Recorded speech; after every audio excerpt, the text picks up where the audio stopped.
Hello, welcome or welcome back. Today I'm going to be unboxing my BlackLit book box for the month. So, that's what this looks like.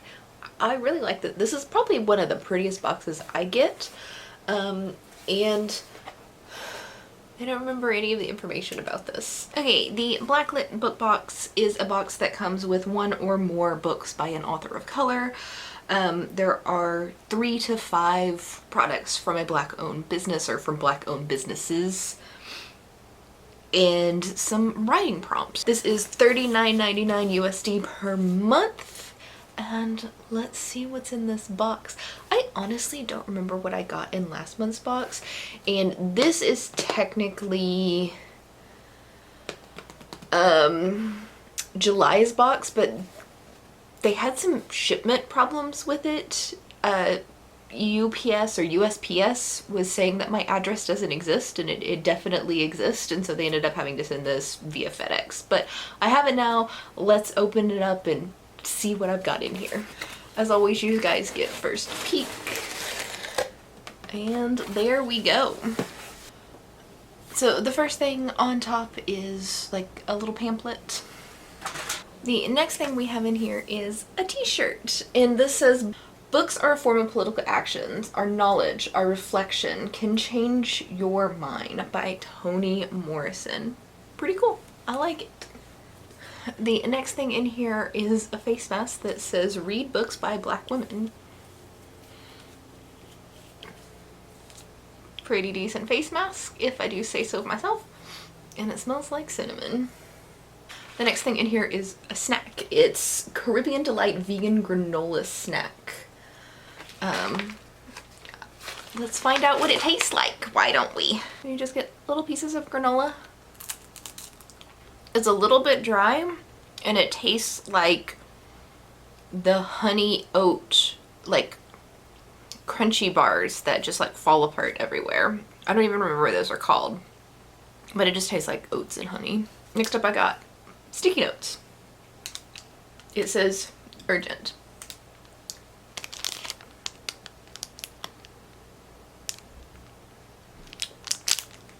Pretty straightforward, but they look very nice, high quality. The next thing I have is a hand sanitizer, or it's a hand and surface sanitizer spray, and it's lemongrass scented.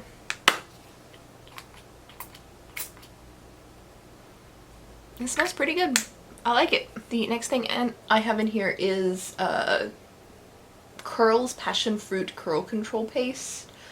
This is probably not really meant for me, as I have slightly wavy hair and not particularly curly hair. But it looks like jelly. Ooh, it's like super hard.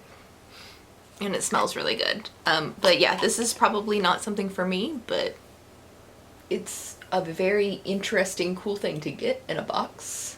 The next thing in here I have is sticky notes. And it's just gray sticky notes. Great for tabbing up a book. Very cool. Next is the thing that smells like cinnamon, which is a bourbon soap bar. It says it smells like vanilla, velvetier, and clove. So I guess it's clove and not cinnamon that I'm smelling. But yeah, it's a bar of soap. I like bars of soap. And this one smells pretty good. And the final thing in here is the book, which is Grown by Tiffany D. Jackson. Now, I have definitely heard of this book, and I have heard very good things about this book. Unfortunately, from my understanding of the premise of this book, this is not a trope that I feel comfortable reading, because it is a very child abuse heavy trope.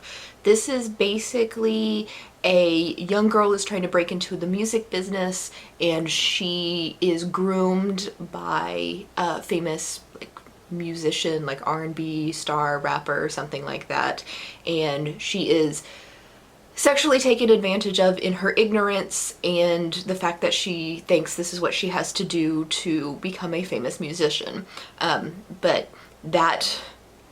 And while this apparently is a very, very good book that is just again, not a trope that I am particularly comfortable with reading. I'm gonna try to read this book anyway, but there is a fairly decent chance that I'm gonna DNF it. And that's not anything on Tiffany D. Jackson or her writing, it's just straight up the trope of this book. All right, so I did finish Grown, and I did read all of it. This one is hard to review because I don't think this is the type of book you read for the enjoyment of it. Like, the premise of this book is not an enjoyable topic. I do want to read a quote from the author at the end of this book before I get into like my feelings about the book. This book is about the abuse of power. It's about the pattern of excusing grown men for their behavior while faulting young girls for their misstep. It's about the blatant criticism of girls who were victims of manipulation. It's about holding the right person accountable for the crime he committed. It's about corporations attempting to silence victims and continuing to profit off the very monsters they helped create. About the individuals who are meant to protect and serve, never believing victims in their moments of bravery. It's about girls trying to defend themselves against the world and the possibility of similar situations happening to anyone. It's about adults who know the difference between right and wrong, because no matter where you stand on the issue, he knew better. So the base story of this is very similar to R. Kelly's story. It's obviously not the same story. This is fiction, not nonfiction, but a very famous male singer is who is 29 years old, is taking advantage of young teenage girls who want to become famous singers. And so the girls that he takes advantage of in this book range from 17, who is the main character, to like 14 years old, and it's all over the place. And this book is about these children, because 17 is still a child. 17 is not grown. 17 is not a girl who can make decisions for herself, no matter how adult she seems or how adult she acts. Like, this is still a child. And how these men and the record companies and other corporations are continuing to allow these horrible men who know better to sexually assault and gaslight and abuse these young girls who like think they're in love. Because I don't know about y'all, but when I was like 16 or 17, I thought I was in love with a new guy every single week. Like, this person is the love of my life. I will never love anybody else. And then in the next week, I was moving on to another guy. But like, it's the whole book like addresses that situation, and it's hard to read, but it's supposed to be hard to read. So rating this was hard because like I got absolutely no enjoyment out of this book. Child abuse is just not something that I like reading about, and I hate these situations. I hate that these situations exist. I know that these situations exist. I know this is a fictionalized situation. I still have absolutely no desire to read about this. So I can't rate it highly based off of my rating scale, because my rating scale is based off of enjoyment of the book. But I also think this is important for something like this to exist, whether I personally enjoy it or not. So who I would say this is for is teenage girls. Teenage girls who think they're adults. Teenage girls who want to sneak out of the house in the middle of the night, or who think their parents are being full of shit and everything like that. That's who needs to read this book. People who don't understand this situation. You know who else needs to read this book? Men. All of the men.